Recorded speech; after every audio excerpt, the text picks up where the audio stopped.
Good morning, everyone. Welcome to the 24/7. My name is Niharika Valia, and I'm with you with the area of ABFM. And that is what we'll be talking about is organizing.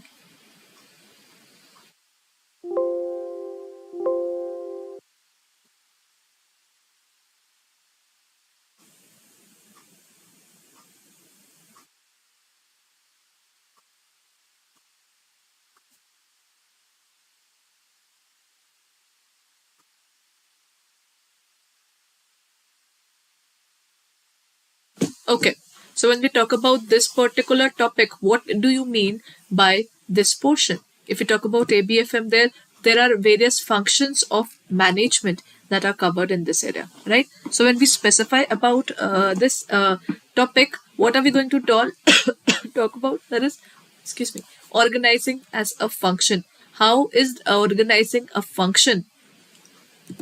Organizing can be defined as a function where organizing is basically what? Whatever we planned about, whatever the plan was, we will use that particular plan. What will we do is basically collect all the resources that is required, all the resources, finances, all the things that are required for this particular work would be dealt with here, right? So that is something that helps us to understand the entire working of the organization in terms of achieving their goals. So when we specify the term organizing is nothing but whatever we decided as a plan, we will arrange all the resources for the same. That is what we define as organizing.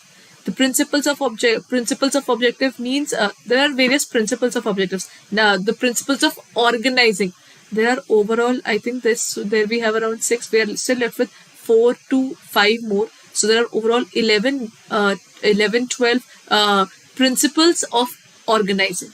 The first one is principle of objectives. Do you know the entire organizing is run by objectives? We define a particular objective, then we run towards achieving it. We make the arrangements that are required. We try to solve the problems. We try to achieve those objectives. We clear a goal and then we run towards that goal. That is principle of objectives. Organizing is basically objective driven. It is driven by that particular objective that we decide and then work upon it in a proper manner. And then the next point is principle of specialization. When we talk about principle of specialization, it can be stated as something that specialization can be defined as, see, if I do a particular task time and again, right? So what will happen? I'll become good in it.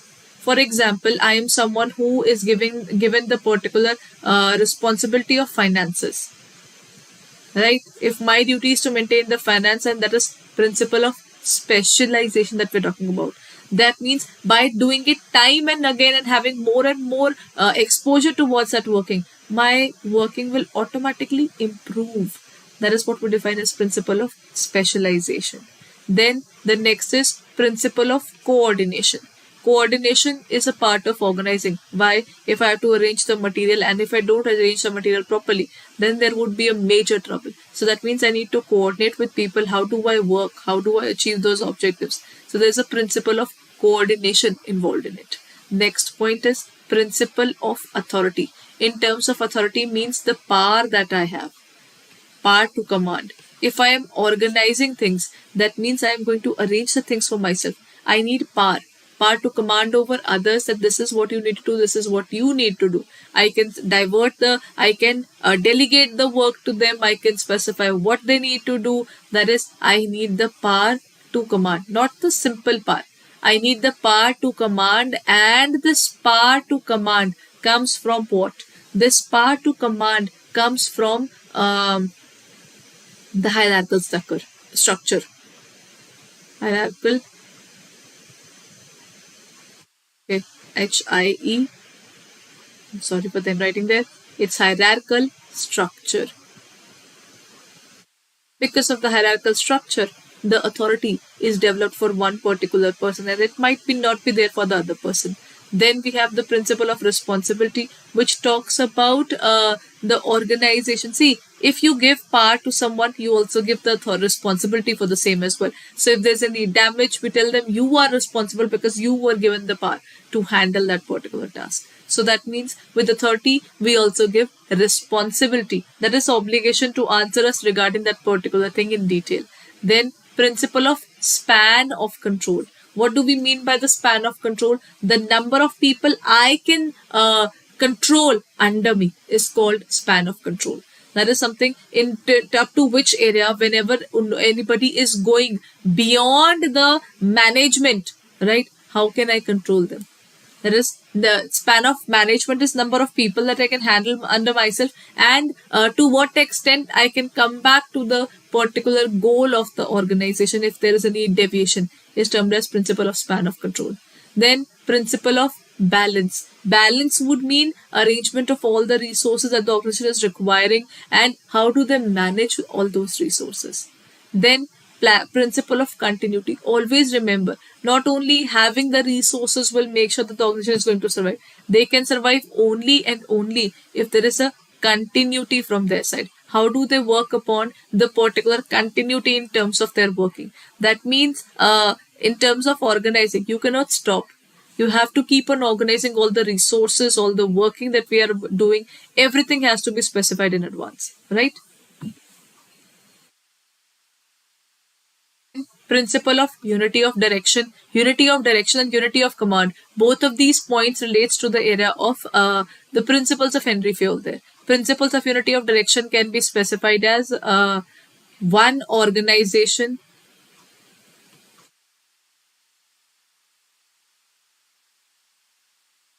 then one plan.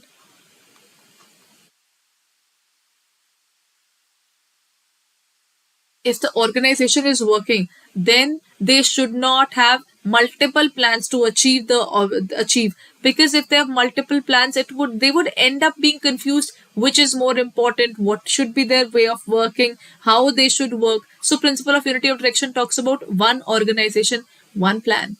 Next is principle of unity of command. What do you mean by unity of command, everyone? Unity of command talks about one superior, one subordinate.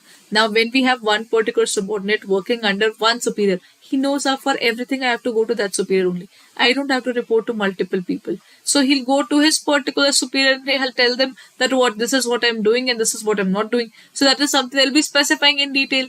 That is unity of command. You should not have more than one boss, because if you have more than one boss, then you cannot work properly. How will you work properly? Because you'll always be confused to whom I have to report, to whom I should go first, and what particular work should be given priority. There's a confusion there. That is something that we specify as principle of unity of command. And the next one is principle of exception. Exception means up to this limit, we can let go of the things. We cannot control everything now. So there are certain things that we will not be worried about. So if we are not able to reach as per the standard, we can leave this part. That is what we specify as principle of exception. Then principle of simplicity. Simplicity talks about do not have any complex situations or complexities in the working of the business. This hampers or slows down the entire process of working.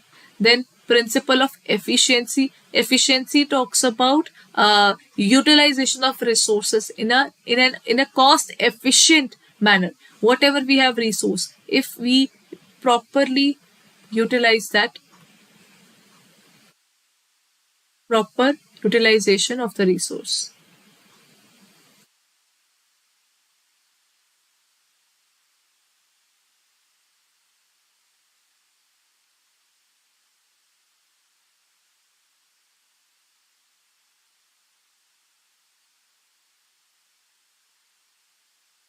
That is something that we define principle of efficiency as. Then the next point is scalar chain. What do you mean by the scalar chain? Scalar chain is scalar principle can be defined as a hierarchy, and in order to achieve the goals, we are under a specific pressure. How do we look forward to it, and how are we trying to achieve those goals? That is something we can specify as a scalar principle, right? Actually, this is what we can specify as span of control. So this is where one particular person handling all these three, and whatever the goals are of the organization, if there is any deviations, and if he is working upon all these people, he is making sure that he is having a word with them, reporting, and authority is there. And when the authority is there, there is also responsibility. These people are responsible for whatever they are doing, right? Okay, now what happens after this? There's one particular term called delegation that we need to study, and there's another called decentralization. What's the difference between the two? Delegation is what? Just giving the power to your subordinate. More or less, I can say delegation is one superior saying that I cannot do the work on my own. So I think I'll need your hand. So he shares his work with his subordinate. That is what we define as delegation, giving the work to the next level. While when we talk about decentralization, sharing the power at multiple levels, it is in plural form. That is something which we define as decentralization. In terms of decentralization, we will specify whether we will be able to work in a proper way or not. What are we going to do about the working there? That is something that we'll be specifying as delegation or decentralization, right? So, this is the difference between the two. Delegation means sharing the power to the next level, while decentralization means sharing the power even at the lowest level is something that we can be defining it. Because in terms of delegation, we'll be sharing it only with one of the juniors. While in terms of decentralization, in an MNC, the lowest level is going to have the power to make decisions. That will help them to work in a better manner, because otherwise he'll have to keep on asking, what should we do?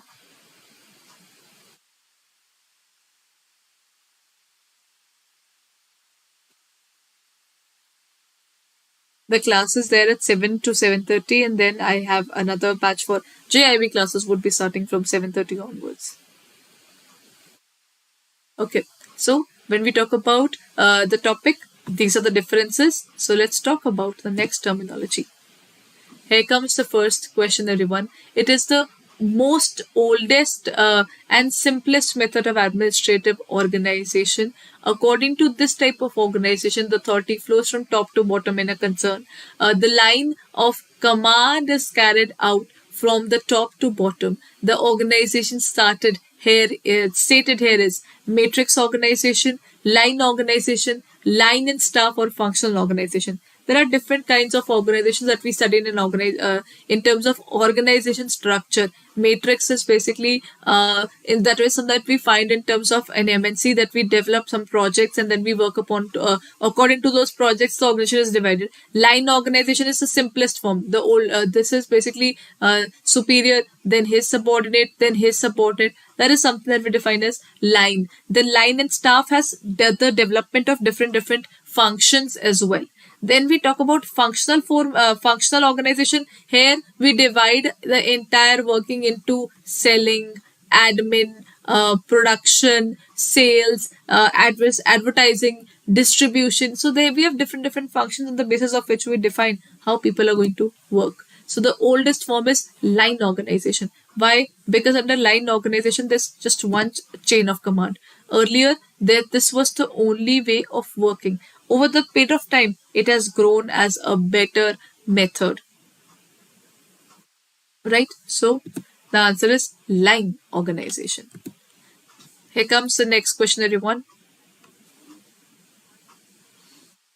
According to this concept, the work and authority is divided amongst the many subordinates, and the manager doesn't supervise and control a very big group of people under him.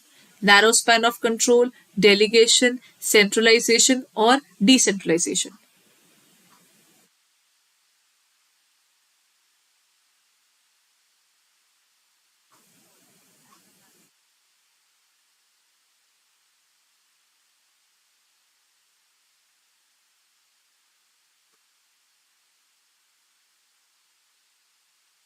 If we specify this particular area according to this concept, the work and authority is divided amongst other many subordinates and the manager. See, these people do not require a lot of people to handle them. They do not need their superior to come up and tell them what to do and what not to do every now and then. So this is a basic specific organization, this is that part of organization which is more or less very independent. So there is a narrow span of control or delegation or centralization or decentralization. When you give the power to the people there, that is something which we can specify as a narrow span of control. We are not going to handle n number of people. We will be having only limited number of people there, and the manager doesn't really supervise and control a very, very big number of people. Narrow means lesser number of people to be handled by him. Wider means more number of people to be handled by him. Correct. It looks like decentralization, but the point it talks about the group now. If the group is smaller, that means we are keeping lesser number of people under us. This is the point. So in this case, the correct answer would be A, narrow span of control. Okay. So this is where I end my session. Our classes are going on and new batches are also coming up. So if you haven't reviewed our batches yet, so kindly go ahead and check it out on our website or in our app for further details. What you can do is you can check it out.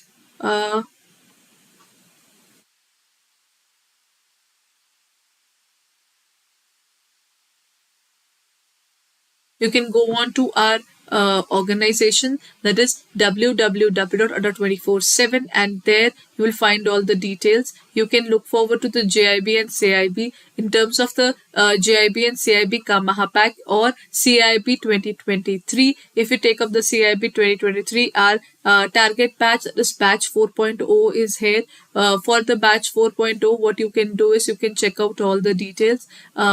This is where you will find all the details. The batch is going to start. It has just started on 10th of February only. That means this is the second day. If you haven't taken up our batch, then you should look out for our batch which has just started. Here you will cover at least 50 hours of online classes would be there. Along with that, the details of all the batches are already there. You can look forward to this particular batch. And if you are preparing for the CAIIB along with all the electives, then you can check out our courses. You can use the code Y541. You'll get a discount of 81%, and this would cost you 4799.80. Otherwise, if you're looking forward to not only the syllabus but also the test series and other further details, what you can do is you can check out our Bank Mahapack. There in the Bank Mahapack, you can see that in terms of the CAIIB ka Mahapack, currently double validity is going on. That means if you're preparing, then all you need to do is you need to check out that there are test series, videos, and even ebooks are also specified. So all you need to do is you need to check out whatever is available. This includes the mock test series, video solutions, revision batches, ebooks, numerical batches, case study batches, whatever batches we are coming up. All the batches would be visible to you. All you can do is you can check out our website or our app for further details. You can use the code Y541 and you can apply it. You will get it at 7199.20, but this is for 12 months. The one was the earlier one, it was for 6 months, and that too for the only having the syllabus. In this case, you'll not only have the syllabus, but you'll also have the test series, mock test, the revision, whatever batches we are coming up, everything would be available for you. So if you're looking forward to it, then kindly go ahead and check it out